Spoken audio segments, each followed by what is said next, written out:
सोनारपुर में हुए हमले के बाद तृणमूल कांग्रेस सांसद अभिषेक बैनर्जी एक बार फिर से सुर्खियों में है। सोशल मीडिया पर यह चर्चा तेज थी कि हमले के बाद उन्होंने केंद्र सरकार से सुरक्षा की मांग की है, लेकिन अब अभिषेक बैनर्जी ने खुद सामने आकर इन दावों पर अपनी चुप्पी तोड़ी है। उन्होंने साफ साफ बताया है कि आखिर सच्चाई क्या है। देखिए पूरी खबर।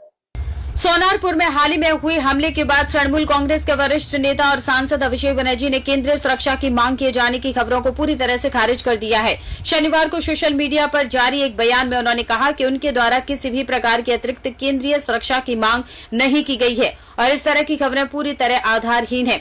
अभिषेक बनर्जी ने अपने बयान में कहा कि 30 मई को उनके ऊपर हुए हमले के बाद पिछले 7 दिनों के दौरान उन्होंने किसी भी एजेंसी या सरकार के पास केंद्रीय सुरक्षा की मांग को लेकर कोई आवेदन नहीं दिया है। उन्होंने यह भी कहा कि यह घटना राज्य और केंद्र दोनों सरकारों की जानकारी और निगरानी के दायरे में हुई है, इसलिए दोनों पक्षों को इस मामले में जवाबदेही तय करनी चाहिए। अपने बयान में अभिषेक बनर्जी ने राज्य में लगातार सामने आ रही अपराध की घटनाओं का भी जिक्र किया। उन्होंने कहा कि पिछले 1 महीने में पश्चिम बंगाल में कई गंभीर अपराध और महिलाओं के खिलाफ हिंसा की घटनाएं हुई हैं, जिनमें से कई मामलों में लोगों को अब तक संतोषजनक जवाब नहीं मिला है।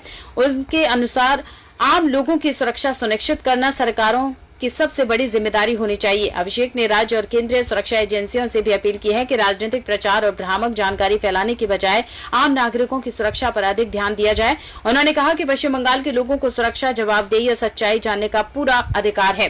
गौरतलब है कि सोनारपुर में एक मृत पार्टी कार्यकर्ता के परिवार से मिलने पहुंचे अभिषेक बनर्जी को लोगों के विरोध का सामना करना पड़ा था।